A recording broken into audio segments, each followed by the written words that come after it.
Offline हो गया, wifi नहीं चल रहा। हेलो डियर स्टूडेंट्स, उम्मीद है आप मस्त हैं, स्वस्थ हैं। आज 11th का लेक्चर हम पढ़ाएंगे और 11th के लेक्चर में आज न्यूटन्स लॉ शुरू कर रहे हैं। तो जो भी बच्चे न्यूटन्स लॉ पढ़ना चाहते हैं वो शुरुआत से जुड़ें और पूरा लेक्चर देखेंगे, तभी आपको न्यूटन्स लॉ का समझ में आएगा। एक भी लेक्चर, अगर पहला लेक्चर छूट गया तो आगे का लेक्चर समझने में दिक्कत होगा, ये है। तो अभी से जो भी बच्चे 11th का क्लास करना चाहते हैं, 11th फिजिक्स पढ़ना चाहते हैं, उनके लिए आज से क्लास करना बहुत ज़रूरी है और आपके लिए एक बेहतर मौका है कि आज से आप क्लास ज्वाइन करें और पूरा न्यूटन्स लॉ अच्छे से सीख सकें। क्योंकि न्यूटन्स लॉ सीखेंगे तो पूरा आगे का जो मैकेनिक्स है ना, एकदम इससे जुड़ा हुआ है, इसी के एप्लीकेशन से है। जैसे अभी काइनेमेटिक्स हम पढ़ा दिए, तो काइनेमेटिक्स थोड़ा अलग था, उसका बहुत थोड़ा बहुत एप्लीकेशन तो हर जगह रहेगा, बट मेजर एप्लीकेशन ऐसा कुछ होना नहीं है। यानी न्यूटन्स लॉ से भी आप फिजिक्स को आगे अच्छे से पढ़ सकते हैं, है ना। तो जो भी बच्चे आज से जुड़ना चाहते हैं वो पूरा क्लास के लिए जुड़ें, है ना। Kanai Mohali, hi sir, hello. तो सभी बच्चों से रिक्वेस्ट है कि आप जल्दी जल्दी जुड़िए, जिससे कि हम न्यूटन्स लॉ आज शुरुआत करें और आपको ज़्यादा से ज़्यादा फायदा हो सके। तो एकदम डे 1 से, यानी आज से सबको ज्वाइन करना चाहिए, ठीक है। तो चलिए खैर शुरू करते हैं। हमारा जो चैप्टर है Newton's laws of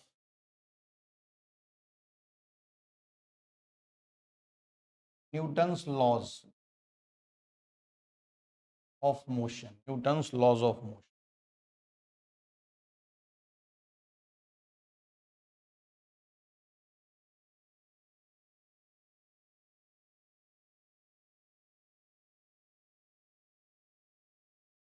Newton's laws of motion, shortcut में एनएलएम भी हम लोग बोल लेते हैं इसको, एनएलएम। तो जैसे कि हम बोले थे कि काइनेमेटिक्स में हम लोग मोशन के कॉज के बारे में पढ़ते हैं और डायनामिक्स में, सॉरी, काइनेमेटिक्स में हम लोग मोशन के बारे में पढ़ते हैं, मोशन के कॉज के बारे में नहीं डिस्कस करते हैं। और डायनामिक्स में हम लोग मोशन के कॉज के बारे में बात करते हैं। तो यहां से अब डायनामिक्स का सेक्शन शुरू हो रहा है। काइनेमेटिक्स खत्म हो गया, अब जो हम बात कर रहे हैं वो डायनामिक्स है ना। तो उसमें पहला चैप्टर हम लिए न्यूटन्स लॉज ऑफ मोशन। सबसे पहला टर्म हम लोग जो डिस्कस करेंगे वो है फोर्स। फोर्स क्या है, फोर्स क्या है, इस पर बात किया जाए। What is force? ओके, तो जो लोग जुड़े हुए हैं ध्यान से सीखिएगा, समझिएगा। बड़ा ये जो सेशन है बहुत इंपॉर्टेंट है आप सभी के लिए, तो ज़्यादा से ज़्यादा लोग जुड़ें और इस सेशन का फायदा उठाएं। Ajay, thank you Ajay, good evening आप सभी को। अब देखिए आगे, है ना, फोर्स क्या है। तो फोर्स एक ऐसा प्रभाव है जिस प्रभाव से किसी बॉडी का वेलोसिटी बदल जाता है, बशर्ते कि उस पर कोई काउंटर फोर्स ना लगे। फोर्स एक ऐसा प्रभाव है जो किसी बॉडी के वेलोसिटी को बदल देता है। हम लिखेंगे force is A influence, force is A influence which can, या which change the, which changes the velocity of body, velocity of body, which changes the velocity of body if no counter force, if no counter force is act, अगर कोई counter force नहीं लगे तो, जैसे जैसे क्या हुआ कि एक ब्लॉक यहां पे रखा हुआ है, इसको इधर से धक्का देंगे तो ये पहले रेस्ट में है तो ये चल देगा, तो ये धक्का देना क्या हुआ, फोर्स लगाना हुआ। धक्का देंगे तो क्या होगा, ये चल देगा ना, चल देगा यानी रुका हुआ था चल दिया, तो यहां पर वेलोसिटी काम किया, सॉरी वेलोसिटी चेंज हुआ। उसी तरह से आप सोचिए, आप पढ़ते थे कि प्रोजेक्टाइल मोशन में ऐसे फेंके और ये ऐसे हो गया, क्यों हो गया, क्योंकि हर जगह फोर्स लग रहा है। कौन सा फोर्स, ग्रेविटेशनल फोर्स Fg। इस बॉडी पे हर जगह ग्रेविटेशनल फोर्स लग रहा है Fg, अर्थ का ग्रेविटेशनल फोर्स लग रहा है जो इस बॉडी के वेलोसिटी को बदल रहा है। बदल रहा है कि नहीं बदल रहा है। इस पेन को छोड़ेंगे ये गिर जाएगा, क्यों गिर जाएगा, क्योंकि अर्थ इसको अपनी तरफ खींच रहा है। तो अर्थ का जो प्रभाव है वो बेसिकली क्या है, फोर्स है। तो हम जो लिखे हैं कि force is a influence which changes the velocity of body if no counter force is act. मतलब ये हुआ कि कोई काउंटर फोर्स नहीं लगेगा तो वेलोसिटी चेंज हो जाएगा। अब जैसे मान लीजिए यही बॉडी है, ऐसे समझो कि टेबल है, टेबल पे ये बॉडी है, तो पहले से इस पर mg लग रहा था, लेकिन फिर भी ये रुका का रुका है, क्योंकि इस पर काउंटर फोर्स लगा दिया। कौन, टेबल, जिसको नॉर्मल फोर्स बोलते हैं ना। ये जो टेबल नॉर्मल फोर्स लगाया वो mg का काउंटर फोर्स है, जिससे कि ये बॉडी रेस्ट का रेस्ट में रह गया। तो अगर किसी बॉडी पे कोई काउंटर फोर्स नहीं लगेगा तो उसका वेलोसिटी चेंज हो जाएगा, है ना। इस प्रभाव को, जिस प्रभाव से वेलोसिटी चेंज हुआ, उसी प्रभाव को हम बोलते हैं फोर्स। ठीक है, ये तो बेसिक बात हुआ। आप पढ़े होंगे 9th क्लास में कि फोर्स इज आइदर पुल और पुश, है ना। जैसे किसी को धक्का देना या खींचना, जैसे अर्थ किसी बॉडी को अपनी तरफ क्या कर रहा है, खींच रहा है, तो ये पुलिंग फोर्स हुआ, खींचने वाला फोर्स हुआ। ग्रेविटेशनल फोर्स पुलिंग फोर्स है। ये जो नॉर्मल फोर्स है, ये टेबल इसको धक्का दे रहा है, ये पुशिंग फोर्स है। तो दुनिया में दो ही तरह का फोर्स है, आइदर पुलिंग और पुशिंग। ठीक है ना। तो ये है, इस पर हम आगे बात करेंगे। फोर्स का पिक्चर आपके दिमाग में क्लियर आना चाहिए कि फोर्स क्या चीज है, तभी हम न्यूटन के लॉ को समझ पाएंगे। ठीक है, ये नोट कर लीजिए। आगे हम बढ़ते हैं, इस पर और डिटेल में बात होगा। Sir please sir answer my one doubt. क्या डाउट है भाई? इफ dg बराबर vdp minus sdt applicable for irreversible process, किसके बारे में बात कर रहे हो सोनू कुमार? हम समझे नहीं आपका सवाल। dg क्या है यहाँ पर? dg मतलब क्या? Explain either in this lecture और please upload a short video on this question sir please.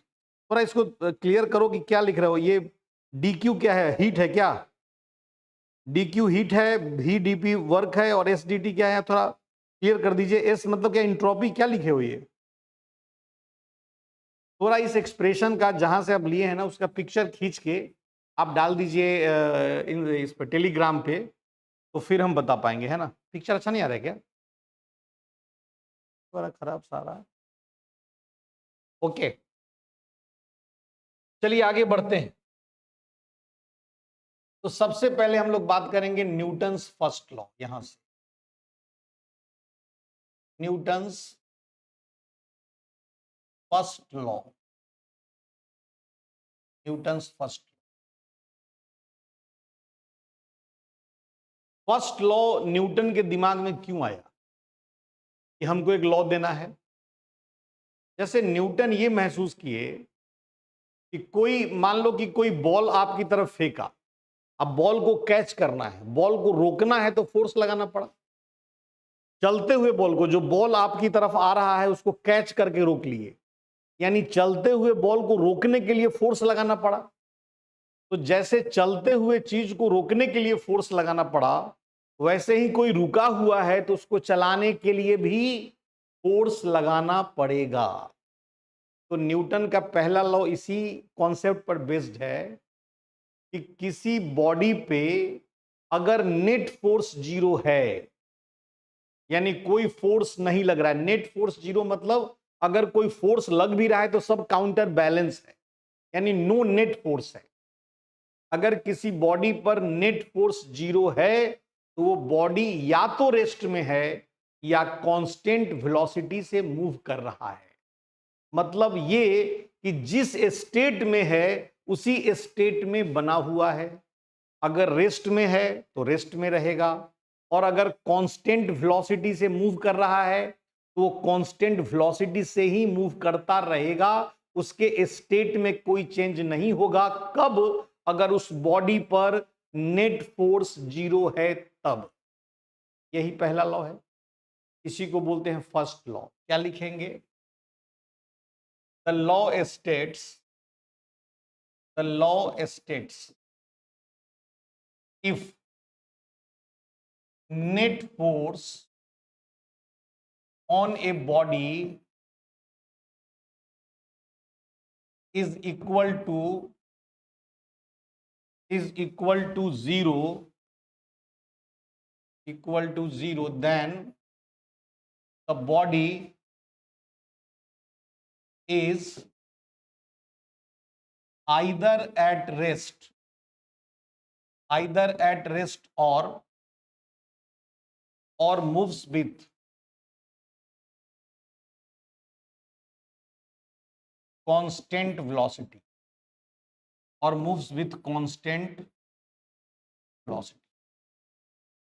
either at rest or moves with constant velocity। या तो रेस्ट में है या कांस्टेंट वेलोसिटी से मूव कर रहा है। That is its state remains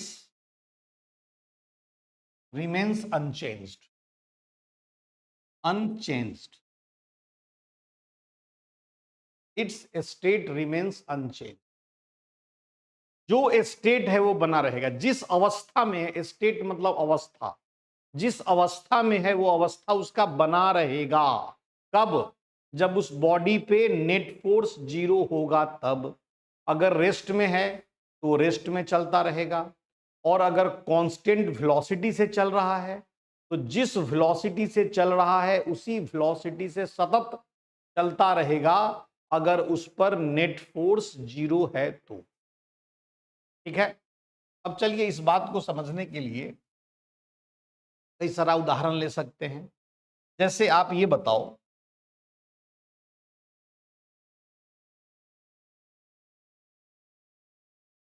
कि अगर कोई बॉडी है टेबल पे रखा हुआ है,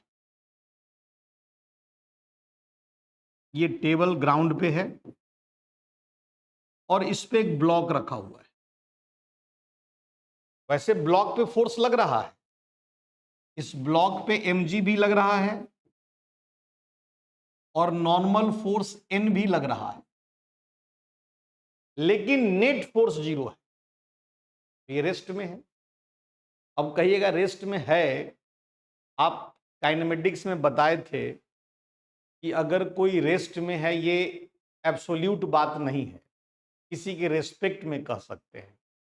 तो ये ब्लॉक रेस्ट में है, ये कौन देख रहा है? तो जो भी देख रहा है वही इसका न्यूटन्स लॉ भी एक्सप्लेन कर रहा है। माने जिस ऑब्जर्वर के लिए ये रेस्ट में है वही ऑब्जर्वर के लिए यहां पर हम न्यूटन्स लॉ लगा रहे हैं, न्यूटन्स फर्स्ट लॉ लगा रहे हैं। उस पर भी हम बात करेंगे, धीरे धीरे उस पर आ रहे हैं।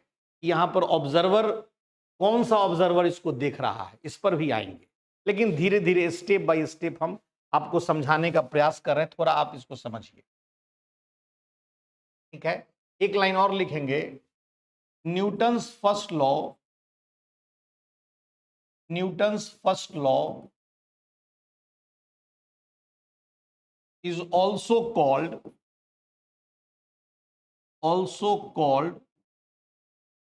law of inertia, also called law of inertia, है ना। Newton's first law is also called law of inertia. ठीक है जी। Hello sir, Rao pro gaming, क्या क्या नाम है जी? सर जी राम राम। तुषार जाट। चलिए, जो लोग जुड़े हुए हैं वो क्लास करिए, फिर हम लोग आगे बात करेंगे। ये बहुत इंपॉर्टेंट लेक्चर चल रहा है, तो हम बीच में एकदम डिस्टरबेंस नहीं चाहते हैं कि आपको कुछ सिखा दे, फिर बात करेंगे। Newton's first law is also called law of inertia. अब कहोगे कि इनर्शिया क्या चीज है भाई? चलिए, तो इनर्शिया के बारे में जानते हैं। इनर्शिया किसी बॉडी का, किसी मैटर का वह प्रॉपर्टी है जिसके कारण वो अपने अवस्था को बनाए रखना चाहता है। हर एक बॉडी के अंदर एक प्रॉपर्टी है जिसके कारण वो अपने स्टेट को मेंटेन रखना चाहता है। उस प्रॉपर्टी को बोलते हैं इनर्शिया। ये क्यों हम समझे कि भाई स्टेट को मेंटेन रखना चाहता है? आप सोचिए, ये ब्लॉक तब तक रेस्ट में है या तब तक इसका स्टेट मेंटेन है जब तक कि इस पर फोर्स ना लग जाए। बिना बाहरी फोर्स के, बिना एक्सटर्नल फोर्स के क्या ये इसका स्टेट बदलेगा? नहीं बदलेगा। यानी ये बदलना नहीं चाहता है, इसलिए बाहरी दबाव जरूरी है। ये बदलना नहीं चाहता है। अगर ये खुद से स्टेट बदल देता तो फिर फोर्स लगाने की जरूरत क्या थी? क्योंकि फोर्स लगाना पड़ रहा है, इसका मतलब यह है कि बॉडी खुद से अपना स्टेट बदलना नहीं चाहता है। और जिस प्रॉपर्टी के कारण बॉडी अपने स्टेट को नहीं बदलना चाह रहा है, यानी अपने स्टेट को मेंटेन रखा हुआ है, that property is called inertia. क्या लिखेंगे? It is that property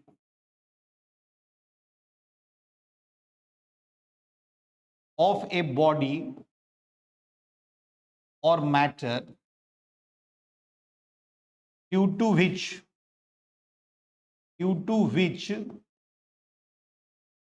it wants to maintain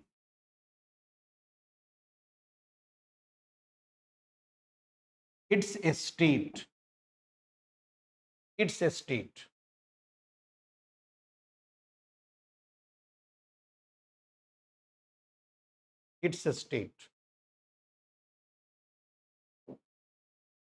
That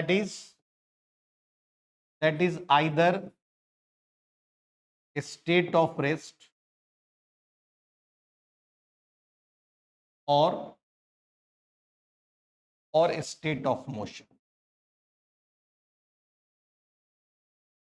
माने जिस स्टेट में अगर मूव कर रहा है तो रोकने के लिए फोर्स लगाना है, और अगर रुका हुआ है तो चलाने के लिए फोर्स लगाना है। क्योंकि फोर्स लगाना पड़ रहा है, इसका मतलब है कि बॉडी जिस अवस्था में है उसी अवस्था में रहना चाहता है। अगर वो चल रहा है तो चलते रहना चाहता है, और अगर रुका हुआ है तो वो रुका रहना चाहता है। ठीक है ना। तो ये है इनर्शिया। तो चूंकि न्यूटन्स फर्स्ट लॉ इसी बात को कह रहा है, जो इनर्शिया प्रॉपर्टी है इसी बात को एक्सप्लेन कर रहा है न्यूटन्स फर्स्ट लॉ, इसीलिए न्यूटन्स फर्स्ट लॉ को हम लॉ ऑफ इनर्शिया भी बोलते हैं। ठीक है। अगर यहां तक में किसी को कोई डाउट है तो हमसे सवाल पूछ सकता है।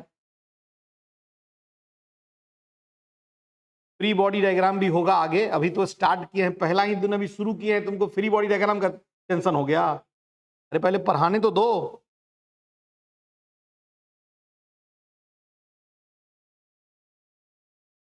ये अभी रेस्ट और मोशन में डिफरेंस पूछ रहा है।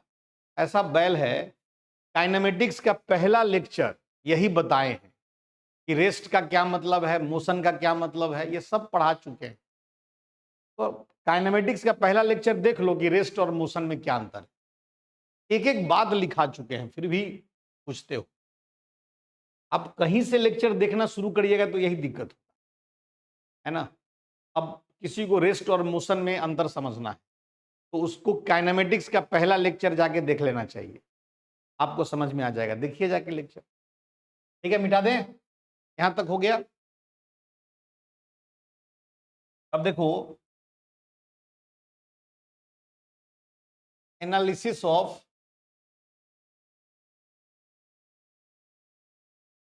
ऐसे लिखो, analysis of Newton's first law. First law with respect to different observer, with respect to different observer।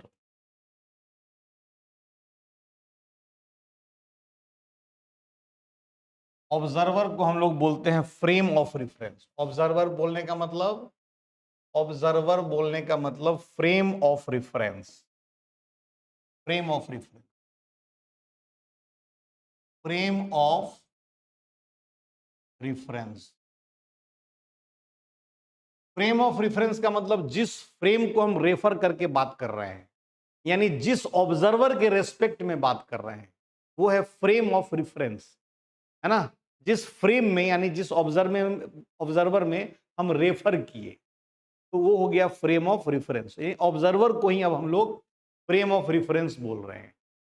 चलिए देखिए क्या है, समझिए इस बात को। ये ग्राउंड है, ये है ग्राउंड। ग्राउंड पर एक टेबल है,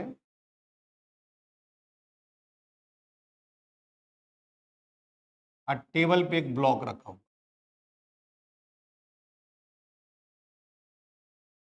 ग्राउंड पे एक टेबल है, टेबल पे एक ब्लॉक। अब सुनिए, एक ऑब्जर्वर ये है जो कि ग्राउंड पे ही अटैच्ड, ये ऑब्जर्वर ग्राउंड पे ही खड़ा है। एक ये ऑब्जर्वर है, इसको हम लोग S1 मान रहे हैं। ये ग्राउंड पे खड़ा है, ये भी टेबल भी ग्राउंड पे है। एक ये S1 है। एक दूसरा ऑब्जर्वर है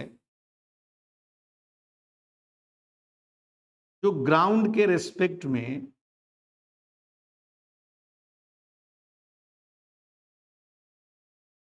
ये v वेलोसिटी से चल रहा है, और v जो है वो कांस्टेंट है। एक ऑब्जर्वर ये है जी, एक और एक तीसरा ऑब्जर्वर भी है। ये अपना ग्राउंड है, ये ग्राउंड है, यहां भी ये ग्राउंड है, और ग्राउंड पे ये ऑब्जर्वर एक्सेलरेट हो रहा है।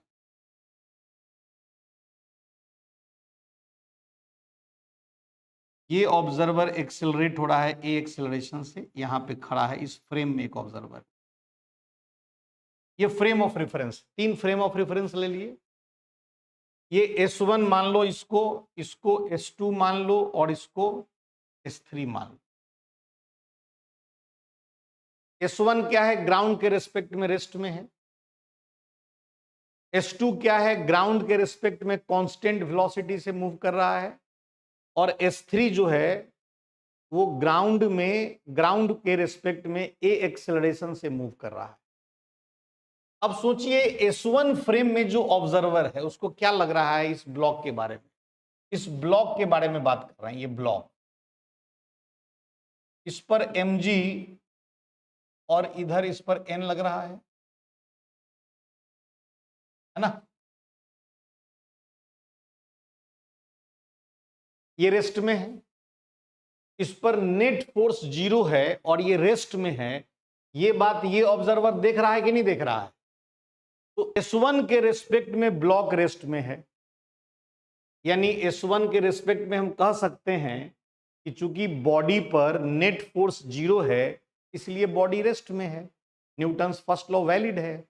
यही तो न्यूटन्स फर्स्ट लॉ कहता है कि अगर नेट फोर्स 0 है तो या तो रेस्ट में रहेगा या कांस्टेंट वेलोसिटी से मूव करेगा। दूसरा जो ऑब्जर्वर S2 है, ये v वेलोसिटी से मूव कर रहा है, तो इसको लगेगा कि ये v वेलोसिटी से पीछे जा रहा है, नहीं, ब्लॉक, यानी S2 के रेस्पेक्ट में ये कांस्टेंट वेलोसिटी से मूव कर रहा है। रिलेटिव से सोचो, इसके रेस्पेक्ट में जब उसको देखेंगे तो इसका वेलोसिटी इसको इधर दे देंगे, तो इसको क्या लगेगा, S2 को क्या लगेगा, S2 को लगेगा कि ब्लॉक v वेलोसिटी से पीछे जा रहा है। तो अगर किसी बॉडी पर नेट फोर्स 0 है तो वो कांस्टेंट वेलोसिटी से तो मूव करता ही है, कर ही सकता है, मतलब या तो रेस्ट में रहेगा या कांस्टेंट वेलोसिटी से मूव करेगा।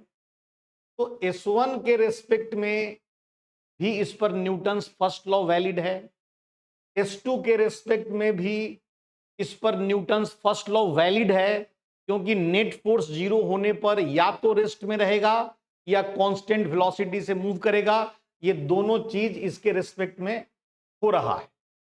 लेकिन जब S3 के रेस्पेक्ट में आप देखेंगे तो S3 के रेस्पेक्ट में इसको क्या दिखेगा, इसको S3 को a एक्सेलरेशन इधर है, तो ऑब्जर्वर जो S3 में है वो कहेगा कि ब्लॉक a एक्सेलरेशन से पीछे जा रहा है।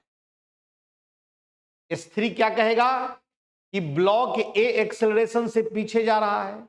अच्छा, ब्लॉक को एक्सेलरेशन है, इसका मतलब है कि वेलोसिटी चेंज हो रहा है, जबकि नेट फोर्स 0 है। तो क्या नेट फोर्स 0 होने के बावजूद किसी का वेलोसिटी चेंज हो सकता है क्या? तो आप कहिएगा न्यूटन्स फर्स्ट लॉ से तो नहीं हो सकता है। तो फिर ये ऑब्जर्वर के रेस्पेक्ट में तो हो रहा है, ये कैसे होगा? यानी इससे ये पता चलता है कि हर एक फ्रेम ऑफ रेफरेंस में न्यूटन्स फर्स्ट लॉ वैलिड नहीं है। हर एक फ्रेम ऑफ रेफरेंस में न्यूटन्स फर्स्ट लॉ वैलिड नहीं है। यानी यहां पर फ्रेम ऑफ रेफरेंस को भी कैटेगराइज करने का जरूरत है। दो तरह का फ्रेम हम लोग देख रहे हैं, एक ऐसा फ्रेम जिस फ्रेम में न्यूटन्स फर्स्ट लॉ वैलिड है, एक ऐसा फ्रेम जिसमें न्यूटन्स फर्स्ट लॉ वैलिड नहीं है। तो इस बेसिस पर, यानी on the basis of Newton's first law, we can categorize the frame of reference into two parts. हम फ्रेम ऑफ रेफरेंस को दो भाग में बांट सकते हैं। एक वैसा फ्रेम जिसमें न्यूटन का फर्स्ट लॉ वैलिड है ना, यानी इनर्शिया का लॉ वैलिड है, उस फ्रेम का नाम पड़ गया inertial frame of reference.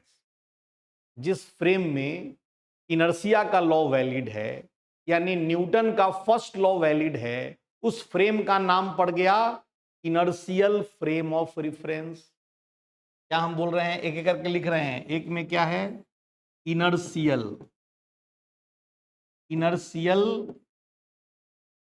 Frame of reference, और दूसरा है non inertial frame of reference. बोलो, non inertial frame of reference मतलब क्या? जिसमें इनर्शिया का लॉ वैलिड नहीं है, यानी जिस फ्रेम में न्यूटन का फर्स्ट लॉ वैलिड नहीं है वो नॉन इनर्शियल, और जिस फ्रेम में इनर्शिया का लॉ वैलिड है वो इनर्शियल। कितना बढ़िया नाम है, लॉजिकल नाम है। बोलिए, ठीक है कि नहीं?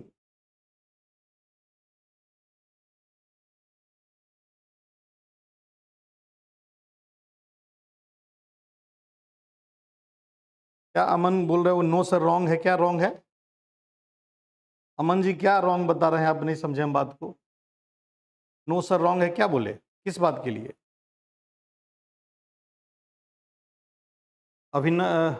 अभिनवा मंडल, कितने सर, कितने घंटे का लेक्चर है? कितने घंटे का? क्या 1.5 घंटे का लेक्चर है, 12:30 तक खत्म हो जाएगा।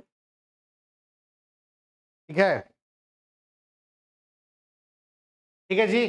तो हम इस पर बात करेंगे। ये जो हम लोग लिखे इसके लिए हम लोग आगे इस पर बात करेंगे। यहाँ पर पहले लिख देते हैं, देखो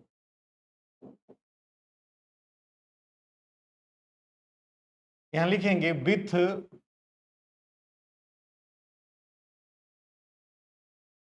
with respect to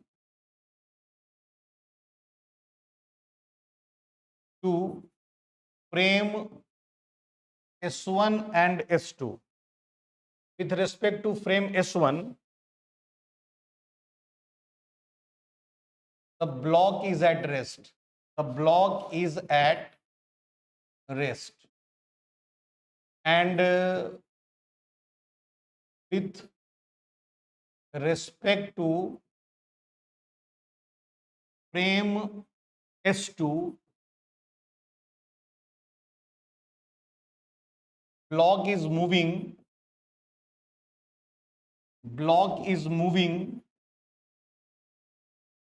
with constant velocity.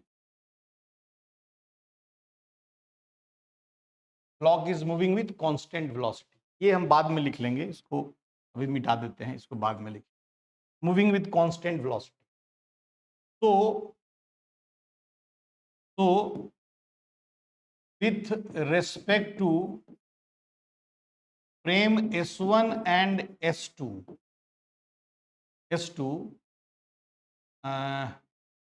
Newton's first law is valid है ना, but with respect to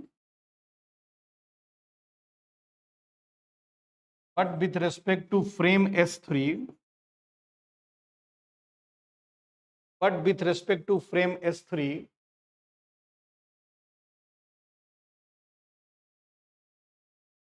block is accelerating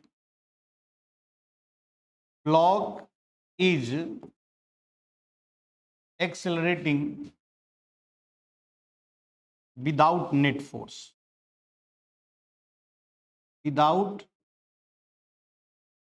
Block is accelerating, that is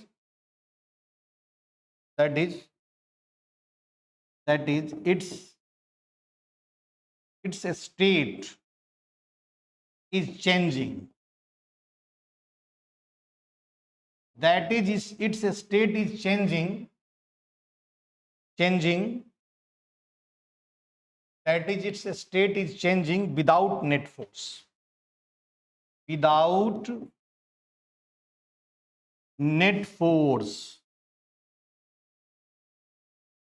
So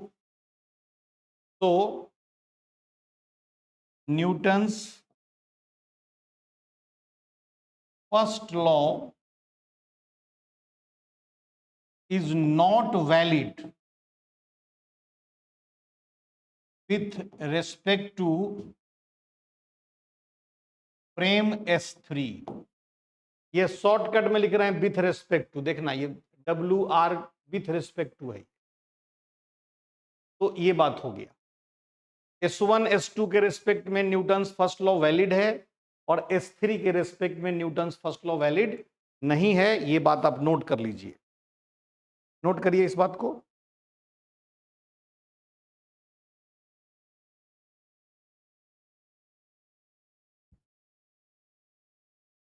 ठीक है ना, मिटा दें, ये कहानी होगी, आगे बढ़े, बोलो। और ये सब तो ग्रुप में चला ही जाएगा ना, टेलीग्राम ग्रुप पे सब डाल देंगे। तो on the basis of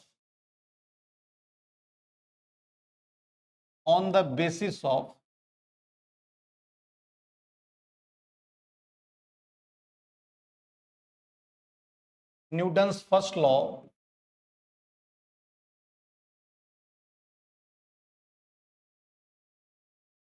Newton's first law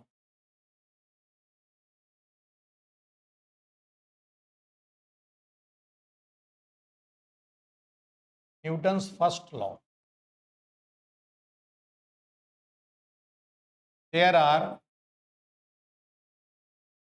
two types of there are two types of frame of reference.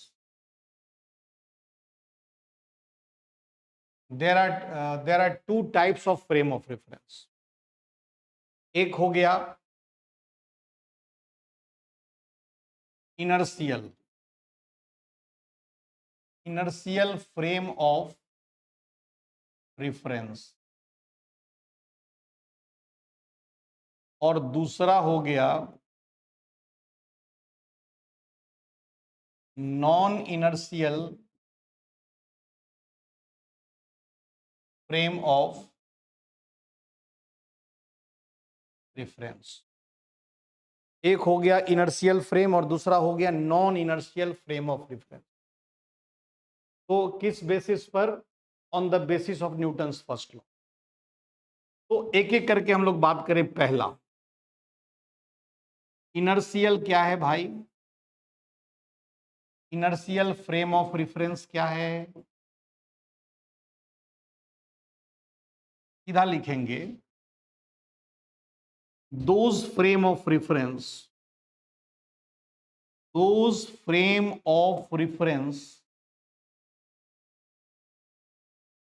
in which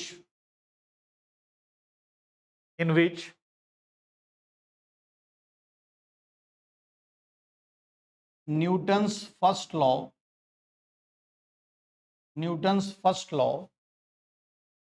is valid.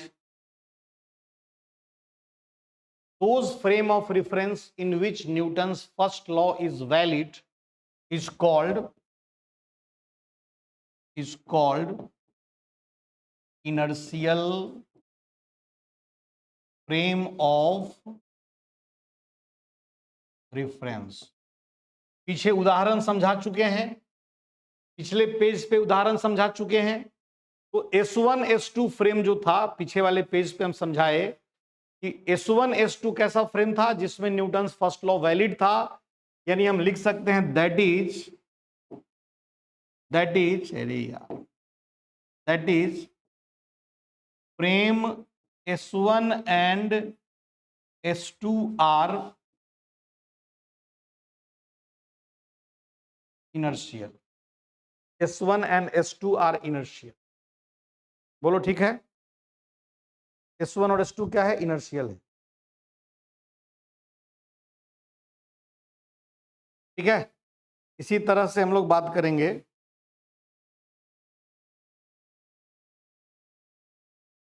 कैसे छोटा करो तो इसको ये लिख लीजिए। अगले पेज पे चलें या इसी को थोड़ा छोटा कर लें? छोटा कर लेते हैं। इसी को छोटा करो एक तरफ।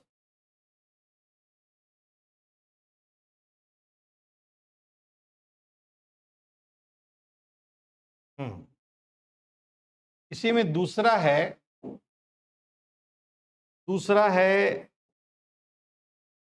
नॉन इनर्शियल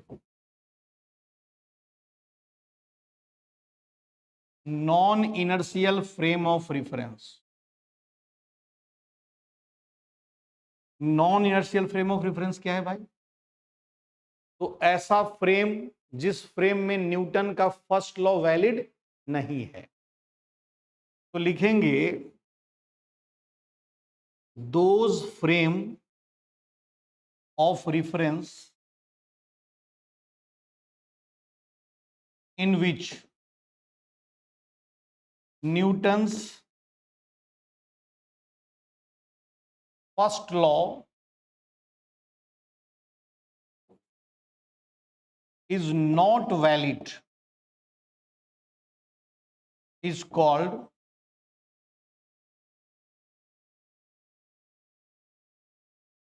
non-inertial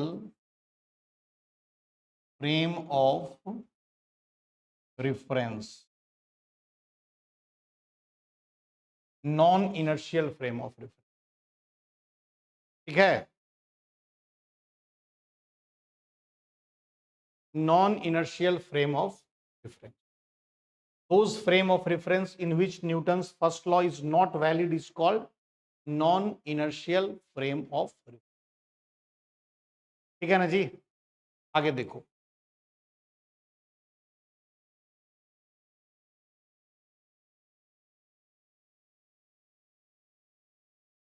जैसे अब किसी बच्चे के दिमाग में ये आता होगा कि भाई इतना कहानी जो बोले S1 रेस्ट में था, जैसे हम क्या बनाए थे, ये ब्लॉक है, फिर से समझो थोड़ा सा, ये ब्लॉक है, इस ब्लॉक सॉरी टेबल है, टेबल पे एक ब्लॉक रखा हुआ है, ये भी ग्राउंड पे है, एक फ्रेम है जो ग्राउंड पे है सीधा, ये S1 था, रेस्ट में है, और एक फ्रेम है जो कि कांस्टेंट वेलोसिटी से चल रहा है,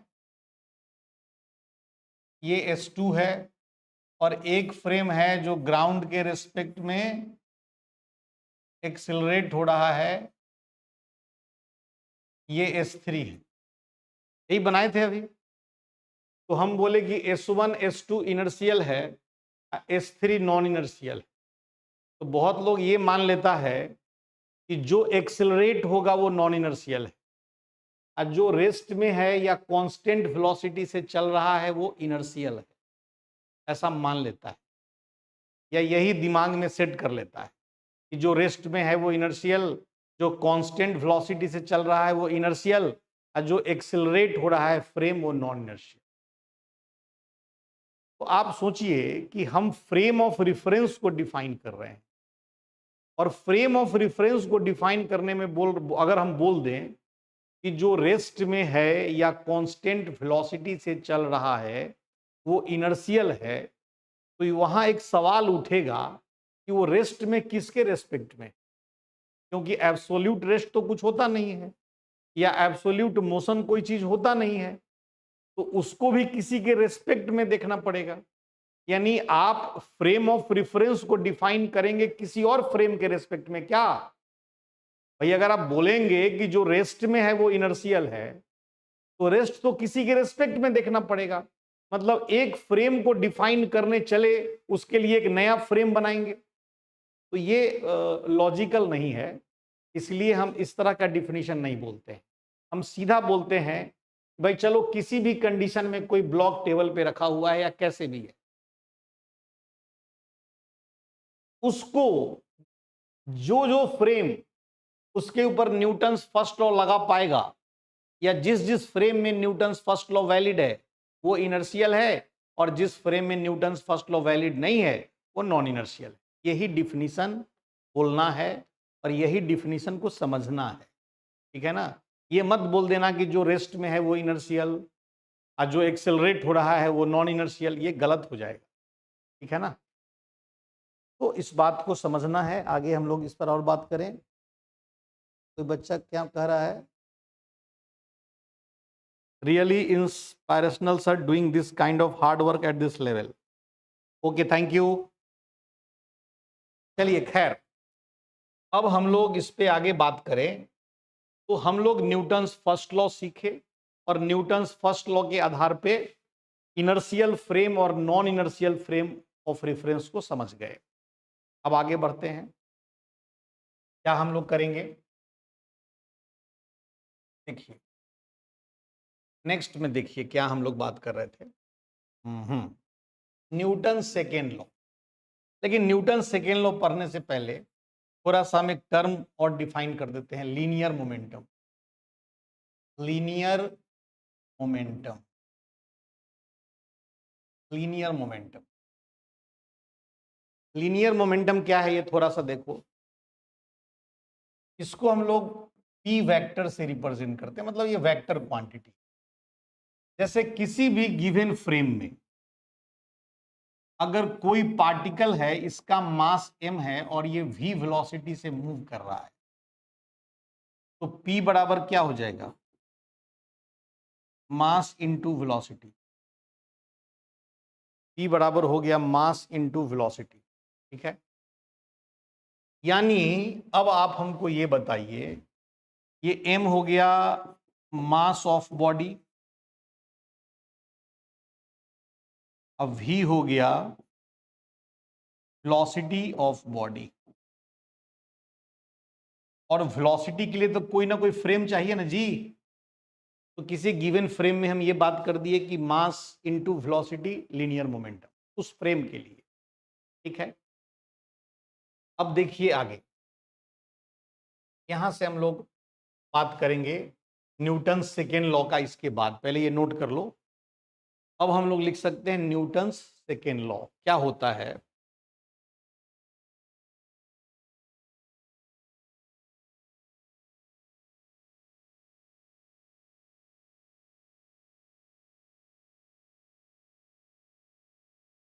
न्यूटन सेकेंड लॉ, समझिएगा थोड़ा इस बात को इधर। The law states, the law states when there is a net force on a body, then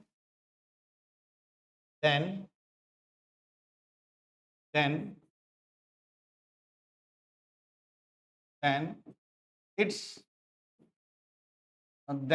net force,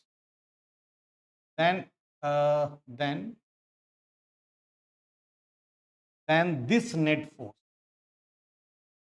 and this net force is directly proportional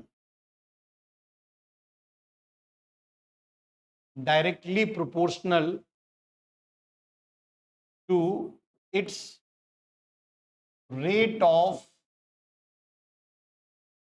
change of momentum। क्या लिखे, अगर किसी बॉडी पर नेट फोर्स है तो वो net force उस body के rate of change of momentum के प्रोपोर्शनल है। नेट फोर्स का मतलब क्या है, ये आप वेक्टर से समझ चुके हैं। यानी किसी बॉडी पे 1 2 3 4 5 6 कई सारा फोर्स लग रहा है, वो सारे फोर्सेस का जो नेट है, रिजल्टेंट है, ये नेट फोर्स है ना। यानी हम क्या लिख सकते हैं, एफ नेट, ये डायरेक्टली प्रोपोर्शनल है डीपी बाई dt, है ना। और जब प्रोपोर्शनलिटी हटाएंगे तो एफ नेट बराबर होगा के डीपी बाई dt। यहां से लिख सकते हैं इट इज एक्सपेरिमेंटली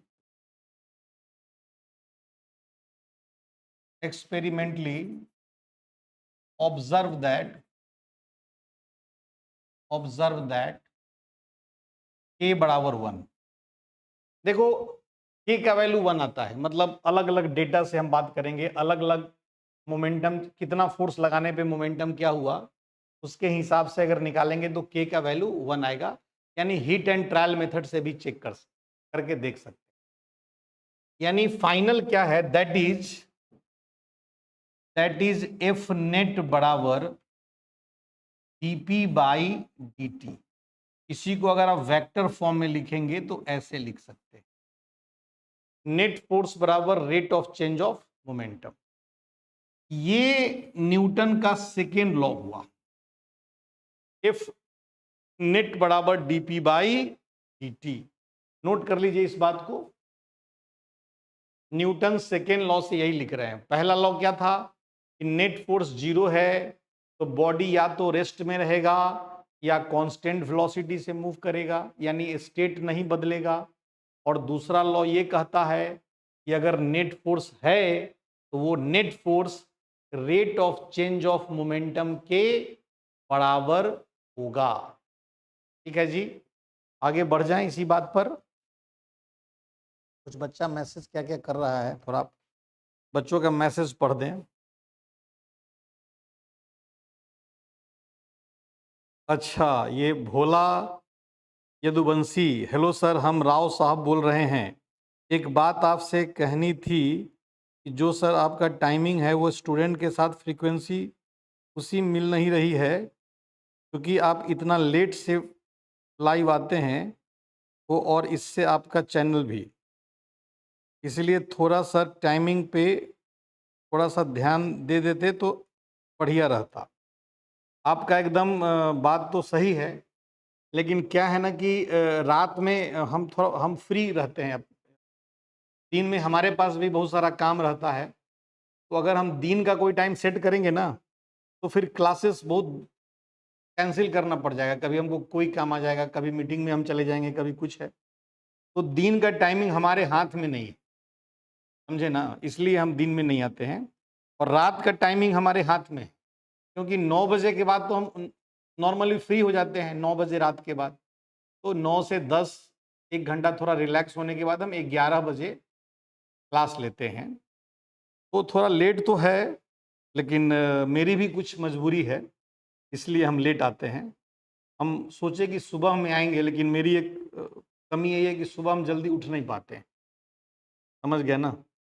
तो लेट नाइट थोड़ा शुरू से जगने का आदत रह गया, इस चक्कर में हम लेट नाइट पढ़ा पाएंगे, कोई दिक्कत नहीं है। अगर 1-2 घंटा और लेट तक पढ़ाना हो तो पढ़ा सकते हैं, लेकिन हम सुबह, मेरे लिए बड़ा डिफ़िकल्ट हो जाता है उठना। आदत बदल नहीं पाया, यही एक मेरे अंदर कमी है, अभी तक भी है। हम चाहते हैं कि इसको ठीक करें, लेकिन अब क्या करिएगा। तो फिर भी आपका सुझाव हम ज़रूर ध्यान देंगे, और हम कोशिश करेंगे कि इसको आने वाले टाइम में मॉर्निंग में पढ़ाया जाए, सुबह 7 बजे से या ऐसे कुछ 7:30 से। लेकिन इसमें भी एक दिक्कत है कि बहुत सारे बच्चे कोचिंग करते हैं, तो कोचिंग के टाइम पे हम लाइव आएंगे तो उनको फिर वो उनको छूटेगा। तो ऐसा टाइम में हम लाइव आ रहे हैं जिसमें कि बच्चा सब फ्री रहता है, सोने जाने का टाइम रहता है, थोड़ा 1 आध डेढ़ घंटा जो किसी से बात करेगा या इधर उधर घूमेगा, उतना देर में कुछ सीख जाएगा। इसलिए इस टाइम को हम यूटिलाइज करने का प्रयास कर रहे हैं। बाकी ठीक है, कोशिश रहेगा। Yes sir, no problem sir, will cooperate with you. चलिए, तो थोड़ा राव साहब कोऑपरेट करिए, है ना, क्या करिएगा। तो आगे बढ़ते हैं इसमें। अब देखो आगे, derived form of Newton second law. Derived form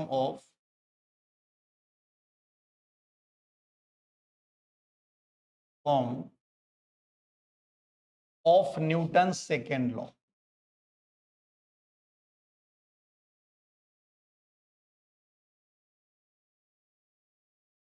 derived form of Newton second law. देखो, P बराबर हम लोग क्या लिखेंगे, m इंटू वी। m क्या है, मास ऑफ बॉडी। m क्या है, m है मास ऑफ बॉडी, है ना।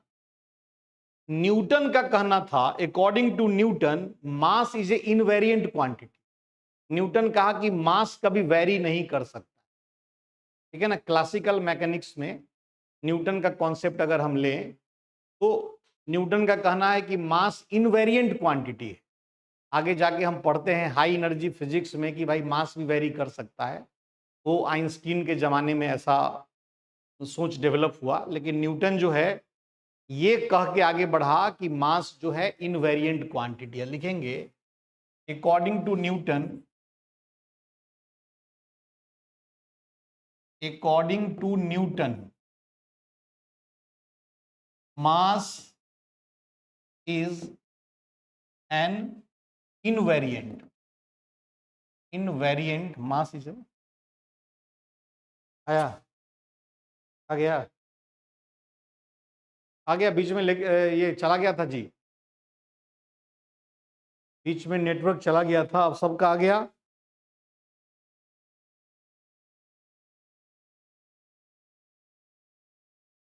सबके लिए आया, बोलो।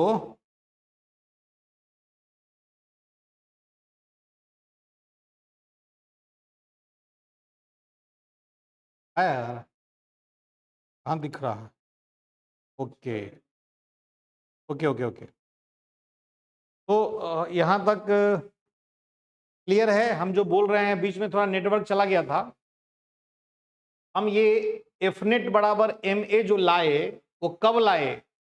जब हम न्यूटन का कहना मान रहे हैं कि मास इनवेरिएंट क्वांटिटी, यानी जब मास इनवेरिएंट क्वांटिटी होगा तभी हम नेट फोर्स बराबर मास इनटू एक्सेलरेशन बोलेंगे। ठीक है ना? चलो इस बात को समझो फिर। तो ये न्यूटन का डिराइव्ड फॉर्म है। ये क्या हुआ? यही हो गया derived form of Newton's second law. Derived form of Newton second law. ठीक है, ये हो गया एफ नेट बराबर एम ए। चलिए आगे बढ़ते हैं इस पर और थोड़ा सेकेंड लॉ को सीखते हैं, समझते हैं, सेकेंड लॉ को थोड़ा एनालिसिस करते हैं, है ना? तो देखिए, अच्छा ये बताओ, एफ नेट बराबर एम ए है,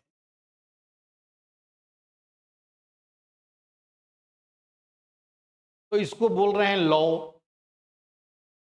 चाहे ये फॉर्मूला नहीं है कि एफ बराबर एम ए फॉर्मूला है कि नहीं? ये लॉ है। अच्छा, ये लॉ और फॉर्मूला में अंतर क्या है? मैंने लॉ क्या है, फॉर्मूला क्या है, ये समझना चाह रहे हैं। What is law and what is formula? बोलिए।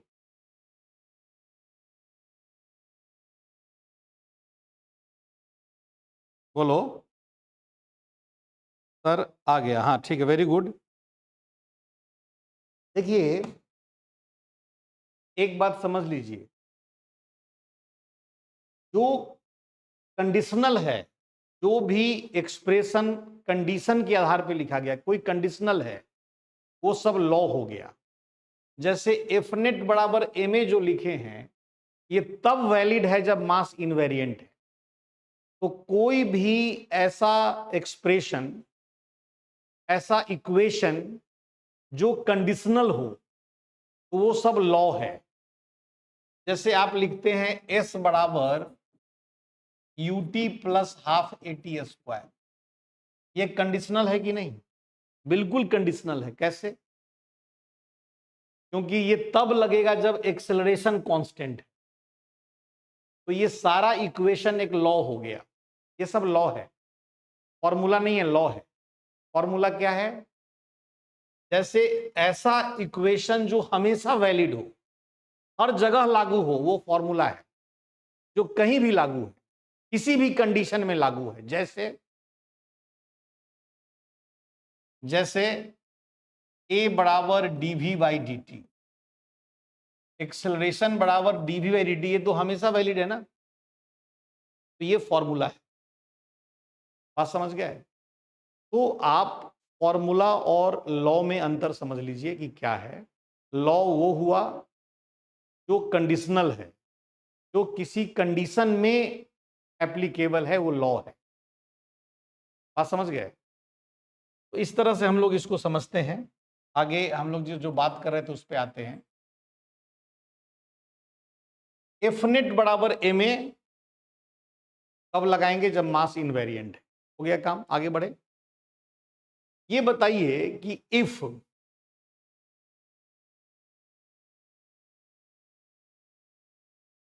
ए बराबर जीरो, अगर ए जीरो है, अगर ए जीरो है, सॉरी उल्टा बोल दिए,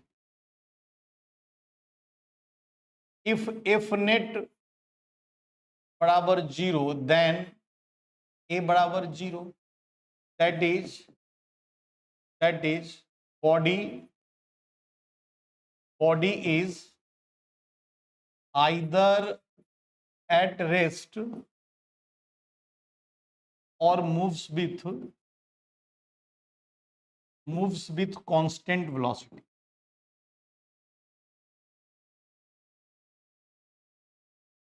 ये मतलब हुआ कि नहीं हुआ?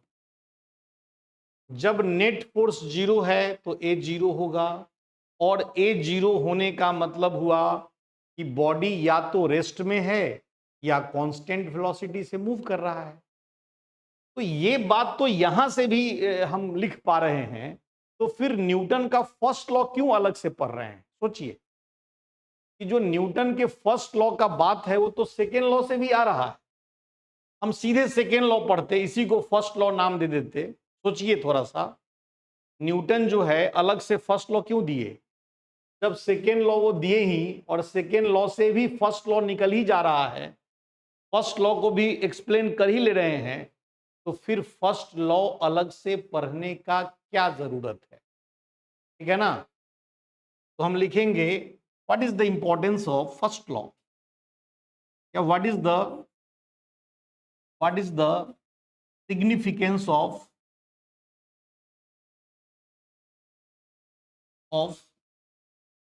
Newton's first law. What is the significance of Newton's first law, ये बताइए। क्योंकि जो बात न्यूटन्स फर्स्ट लॉ में हम बोल रहे हैं वो तो यहीं से आ जा रहा है ना, तो इसको अलग से एकदम अलग से लॉ प्लेस क्यों किया गया कि न्यूटन का फर्स्ट लॉ? सोचो जी, क्या जरूरत पड़ा होगा? कोई तो जरूरत पड़ा होगा, कोई तो बात होगा कि न्यूटन फर्स्ट लॉ अलग से बताया गया। क्यों नहीं इसी में कह दिया गया कि चलो भाई ये भी तो बात यहीं आ गया? हमारी बात आप समझ रहे हैं कि नहीं समझ रहे? हम क्या कहना चाह रहे हैं? हम कहना चाह रहे हैं कि हम एफ नेट बराबर एम ए डायरेक्ट पढ़ लेते, और पढ़ के उसी में कह देते कि भाई नेट फोर्स जीरो है तो ए जीरो होगा, यानी अगर नेट फोर्स जीरो होगा तो बॉडी या तो रेस्ट में होगा या कांस्टेंट वेलोसिटी से मूव करेगा। यही तो हमारा फर्स्ट लॉ था। तो फिर फर्स्ट लॉ को अलग से काहे पढ़ रहे हैं? यहीं से तो निकल गया है कि नहीं बात? कोई लॉ पढ़ रहे हैं भाई तो उसका कोई ना कोई इंपॉर्टेंस होना चाहिए, कोई ना कोई उसका जरूरत होना चाहिए। क्या जरूरत है? तो आप सोचिए, आप बोलेंगे कि एफ नेट बराबर एम ए, ये सेकेंड लॉ है ना? तो आपसे पूछा जाएगा एक सवाल कि अरे भाई ये एक्सेलरेशन किसके रेस्पेक्ट में, ये एक्सेलरेशन किसके रेस्पेक्ट में? तो आप फेर में पड़ जाइएगा। बात तो सही है, एक्सेलरेशन तो किसी न किसी ऑब्जर्वर के रेस्पेक्ट में लेना पड़ेगा, बिकॉज किसी बॉडी का एक्सेलरेशन ये एब्सोल्यूट तो है नहीं, मोशन ही एब्सोल्यूट नहीं है, वेलोसिटी एब्सोल्यूट नहीं है, एक्सेलरेशन एब्सोल्यूट नहीं है। तो जब एफ नेट बराबर एम ए लिखते हैं तो एक्सेलरेशन किसी न किसी ऑब्जर्वर के रेस्पेक्ट में लेना पड़ेगा। ऑब्जर्वर बोले तो frame of reference, frame of reference में लेना पड़ेगा। तो किस फ्रेम ऑफ रेफरेंस में लीजिएगा, ये तो सवाल है। एफ नेट बराबर एम ए तो बड़े मजे से लिख दिए, लेकिन एक्सेलरेशन किसके रेस्पेक्ट में? तो हम बोलेंगे कि एक्सेलरेशन जो है वो हमेशा इनर्शियल फ्रेम ऑफ रेफरेंस में लेते हैं। तो फिर तो वही बात आ गया कि इनर्शियल फ्रेम ऑफ रेफरेंस क्या है। तो इनर्शियल फ्रेम ऑफ रेफरेंस को समझने के लिए न्यूटन्स फर्स्ट लॉ पढ़ना पड़ा, क्योंकि अगर हम न्यूटन्स फर्स्ट लॉ को अलग से नहीं पढ़ते तो ऑब्जर्वर को डिफाइन नहीं कर पाते, और ऑब्जर्वर को डिफाइन नहीं कर पाते तो किस ऑब्जर्वर के रेस्पेक्ट में एक्सेलरेशन लेते? तो देखिए, न्यूटन्स फर्स्ट लॉ का अपना सेपरेट सिग्निफिकेंस है और न्यूटन सेकेंड लॉ का अपना सेपरेट सिग्निफिकेंस है। दोनों इंडिपेंडेंट लॉ है, ये नहीं है कि एक दूसरे से जुड़ा हुआ है, याद रखिए। Both Newton's first and second law are two independent law. First law का असली काम क्या है? फ्रेम ऑफ रेफरेंस को डिफाइन कर दिया। न्यूटन्स फर्स्ट लॉ क्या है?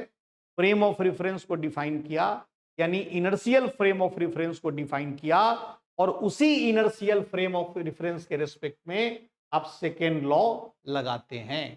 तो हम लिखेंगे यहां पर आंसर में, जवाब में लिखेंगे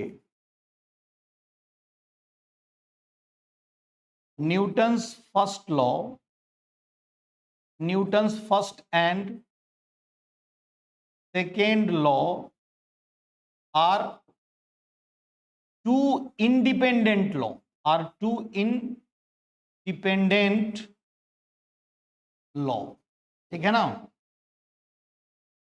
टू इंडिपेंडेंट लॉ, है ना, with the help of first law we defined inertial frame of reference. We defined inertial frame of reference, है ना, and with and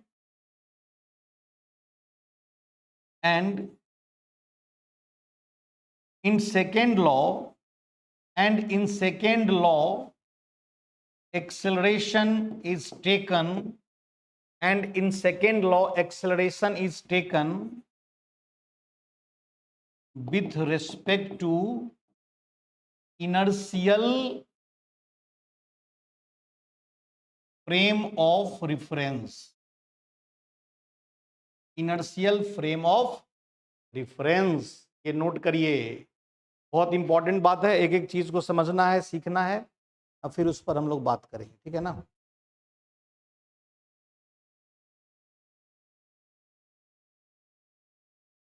चलो आगे देखो, ठीक है, ये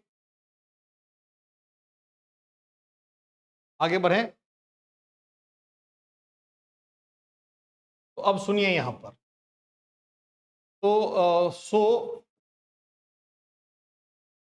तो Newton second law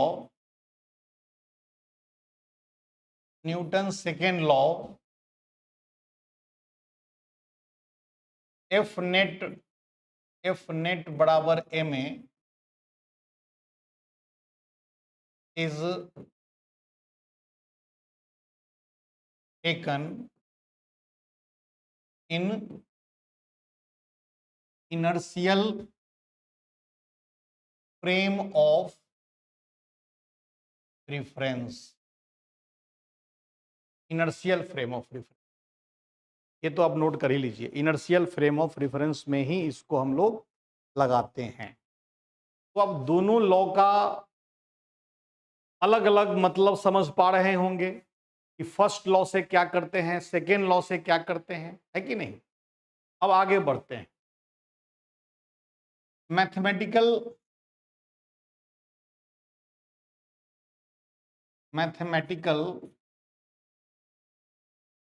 analysis of Newton's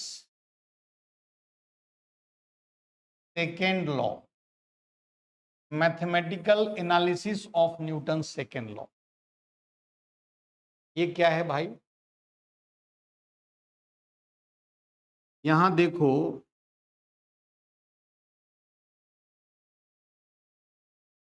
इधर F1 फोर्स लगा,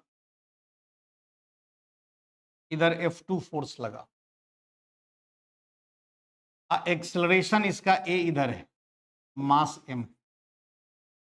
तो नेट फोर्स जब हम लिखते हैं F नेट बराबर M ए, तो आप याद करो वेक्टर, मास एक पॉजिटिव स्केलर है, तो नेट फोर्स का डायरेक्शन हमेशा एक्सेलरेशन के डायरेक्शन में होगा।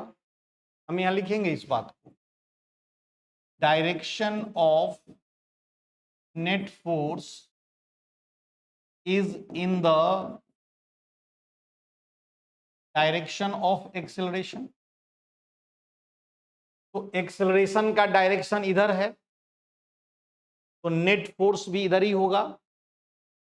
तो इधर F1 है और F2 उसका अपोज कर रहा है, तो उस लिहाज से क्या कहोगे, F1 माइनस F2 कहेंगे, क्योंकि एक्सेलरेशन के डायरेक्शन वाला फोर्स बड़ा हुआ, तो F1 अपोज कौन कर रहा है, F2, तो नेट एक्सेलरेशन के डायरेक्शन में क्या बचा, F1 माइनस F2, तो that will equal to M into A. कह सकते हैं यहां से एक ये हो गया। इसी तरह से कई सारा उदाहरण हम लोग लिख सकते हैं यहां पे। जैसे मान लो ये F1 है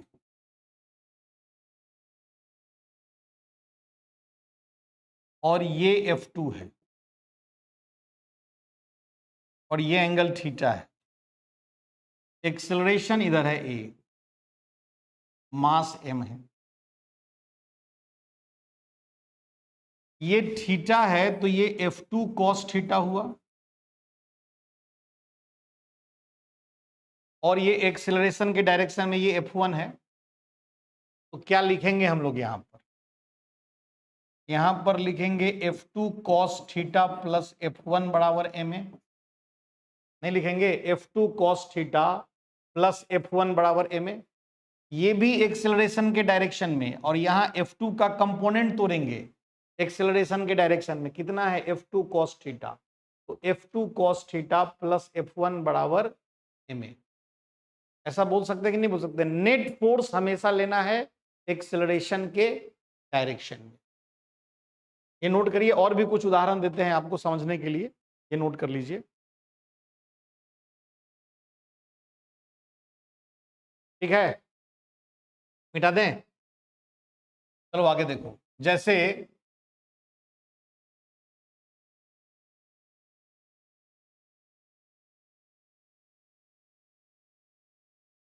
ये F2 है, ये थीटा 2 है, ये F1 है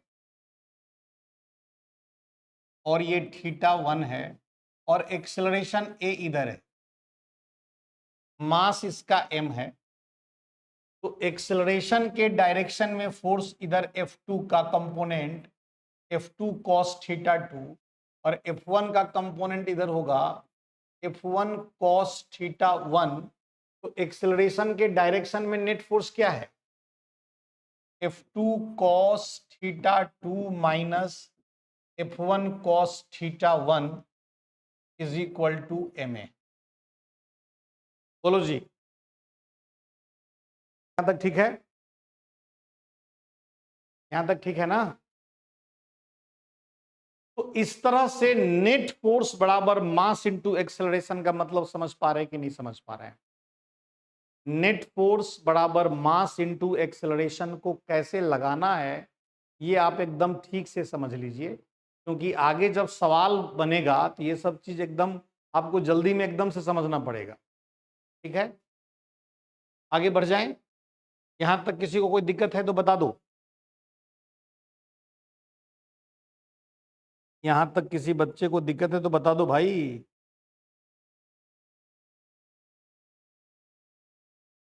नहीं दिक्कत है, अभी तक कोई कुछ लिखा नहीं।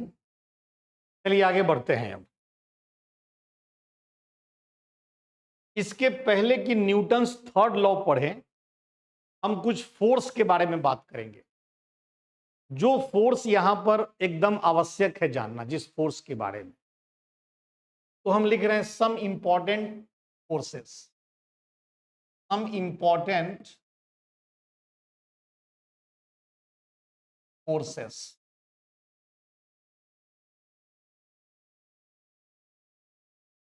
सबसे पहले एक में वेट।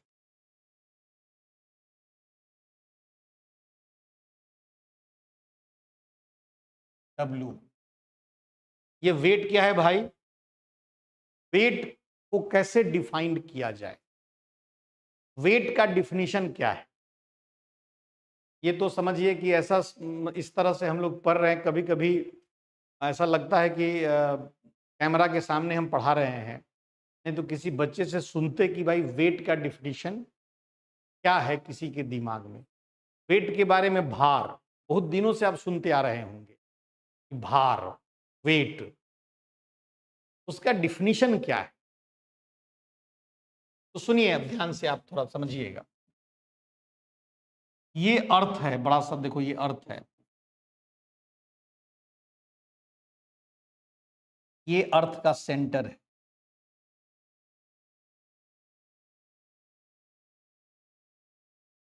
यहां कोई बॉल है, ये आर हो गया,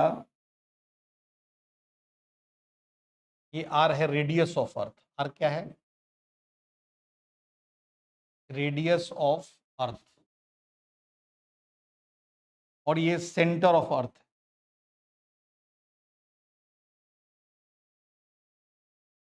है ना। तो हर एक बॉडी को अर्थ अपनी ओर खींचता है, अपनी ओर यानी अपने सेंटर की ओर। दुनिया में जितना भी बॉडी है जो अर्थ के ग्रेविटेशनल फील्ड में है, वो सबको अर्थ अपनी ओर खींच रहा है, अपने सेंटर की ओर खींच रहा है। और जितने फोर्स से किसी बॉडी को अर्थ अपने सेंटर की ओर खींच रहा है, वही फोर्स उस बॉडी का वेट है, वही फोर्स उस बॉडी का वेट है। सुनिएगा जो लिखेंगे, the force exerted by earth, the force exerted by earth on a body, the force exerted by earth on a body towards its center, towards its center, towards its center is called weight of body, is called weight of body, weight of body। Centre की ओर, that is weight is always, that is weight is always vertically downward, vertically downward. Weight किधर लग रहा है? Vertically downward, यानी इस body का जो wait है W, ये mg के बराबर है और ये वर्टिकली डाउनवर्ड लग रहा है, और वर्टिकली डाउनवर्ड यानी सेंटर की ओर। लेकिन सोचो अगर यही बॉडी यहां पर है, यही बॉडी यहां पर है, तो इस बॉडी पे वेट किधर लगेगा? इधर लगेगा W बराबर mg। अब बताइए कि यहां पर तो वेट चलो वर्टिकली डाउनवर्ड और टुवार्ड सेंटर दोनों एक हो गया, यहां पर टुवार्ड सेंटर इधर है, अब वर्टिकली डाउनवर्ड किधर है? इधर नहीं। देखिए हमको लगता है कि वर्टिकली डाउनवर्ड हमेशा इधर है, वर्टिकली डाउनवर्ड का मतलब ही होता है टुवार्ड्स द सेंटर ऑफ अर्थ। हम अगर यहां पे खड़े हैं, मान लीजिए कोई आदमी, एक आदमी यहां पे खड़ा है, ऐसे समझो एक आदमी यहां पे खड़ा है, तो उसको क्या लगेगा? वर्टिकली डाउनवर्ड, ऐसे देखेगा ना नीचे, जहां पे खड़ा है ठीक उसके नीचे। तो इसके लिए ठीक नीचे ये है, तो इसमें कंफ्यूज नहीं होना है। वर्टिकली डाउनवर्ड का मतलब ही towards the centre of earth होता है। तो यहां हम लिख रहे हैं weight is always vertically downward, यानी towards the centre of earth, towards the, थोड़ा इसी को हम छोटा कर लें, वर्टिकली डाउनवर्ड का मतलब ही है, इधर ही लिखो ना यार, यानी towards the centre of earth. Weight हमेशा किधर लगेगा? वर्टिकली डाउनवर्ड, और वर्टिकली डाउनवर्ड ही टुवार्ड्स सेंटर ऑफ अर्थ है। सही है ना?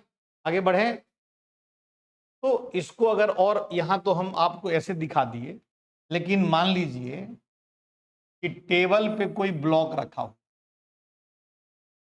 ये टेबल है, ये अर्थ है, ग्राउंड है, ये एक ब्लॉक रखा हुआ है, इसका वेट कैसे दिखाओगे? W बराबर mg। तो W बराबर mg यानी हमेशा वर्टिकली डाउनवर्ड दिखाएंगे, कोई इंक्लाइन प्लेन पर कोई बॉडी रखा हुआ है, ये इंक्लाइन प्लेन है, इस पर कोई बॉडी रखा हुआ है, इसका वेट कैसे दिखाओगे? तो वेट हमेशा हम वर्टिकली डाउनवर्ड ही दिखाएंगे, सही है। और अगर इसका कंपोनेंट तोड़ने बोलिएगा तोड़ देंगे। ये थीटा है तो ये भी थीटा होता है, तो ये mg cos थीटा और ये mg sin थीटा। अब इस बात को ध्यान रखना है कि mg का कंपोनेंट एलोंग द इंक्लाइन हमेशा mg sin थीटा होगा, जहां थीटा क्या है? थीटा है एंगल ऑफ इंक्लिनेशन, ठीक है, ये बात हुई। mg cos थीटा हमेशा इंक्लाइन के परपेंडिकुलर होगा। तो ये सब बात पे आगे हम और डिटेल में बात करेंगे। अगले क्लास में जब हम आपसे मिलेंगे तो हम बात करेंगे नॉर्मल फोर्स क्या होता है, टेंशन क्या है, और ये सब चीज के बारे में डिटेल जानने के बाद हम पढ़ेंगे न्यूटन्स थर्ड लॉ। और जब न्यूटन्स थर्ड लॉ पढ़ लेंगे, न्यूटन्स थर्ड लॉ का एप्लीकेशन समझ जाएंगे, तब हम सवाल बनाना शुरू करेंगे न्यूटन्स लॉ का। पहले फ्री बॉडी डायग्राम पढ़ेंगे, फिर इक्विलिब्रियम पर बेस्ड सवाल करेंगे, फिर डायनामिक कंडीशन पर बेस्ड सवाल करेंगे, फिर बहुत सारा चीज सीखेंगे। तो आज का लेक्चर अगर आप में से कोई छोड़ दिया हो, लेट से देख रहा हो, तो पूरा लेक्चर देखिए और अगला क्लास से आप सीरियसली जुड़िए हमसे, आपको अच्छा लगेगा। और न्यूटन्स लॉ का एक एक सवाल करिए। अगले क्लास में से पहले पैकेज, न्यूटन्स लॉ का पैकेज डलवा देना मनोदीप से बात करके। तो न्यूटन्स लॉ का पैकेज भी टेलीग्राम ग्रुप पे डल जाएगा। आप सभी टेलीग्राम ग्रुप ज्वाइन कर लीजिए, जिससे कि आपको ये जो भी हम पढ़ा रहे हैं ये पीडीएफ और जो हम होमवर्क दे रहे हैं वो सब आपको टेलीग्राम ग्रुप पे मिल जाएगा। टेलीग्राम ग्रुप का नाम है inventors edu care online class. पहले अगर आप ज्वाइन किए थे तो वो सब गायब हो गया, पता नहीं कैसे। टेलीग्राम ग्रुप उतना पुराना अपना बना हुआ था और उसमें बहुत सारा बच्चा भी था और बहुत सारा मटेरियल हम लोग डाल रहे थे, पीडीएफ डाल रहे थे, पता नहीं ग्रुप ही अनअवेलेबल हो गया, कहाँ चला गया मालूम नहीं। जो हुआ उतना तो हम टेक्निकली इस बात को समझ नहीं पा रहे हैं कि कैसे हुआ। जो हुआ कोई हैक कर लिया कि क्या करता है, जब कोई लिंक उंक भेजे तो मत उसको क्लिक करना, आजकल बड़ा स्कैम चला हुआ है। उसी में हमारा गायब हो गया टेलीग्राम ग्रुप। लेकिन फिर नया टेलीग्राम ग्रुप बन गया है inventors edu care online class का, तो उसको आप सभी ज्वाइन कर लीजिए। और साथ साथ इन्वेंटर्स एडू केयर का यूट्यूब चैनल भी सब्सक्राइब करिए, जिससे कि हम आपको और बेहतर सुविधा और बेहतर इन्फॉर्मेशन दे सकें। आप सबको हमसे जुड़ने के लिए बहुत बहुत धन्यवाद। अगले क्लास में फिर बात होगी।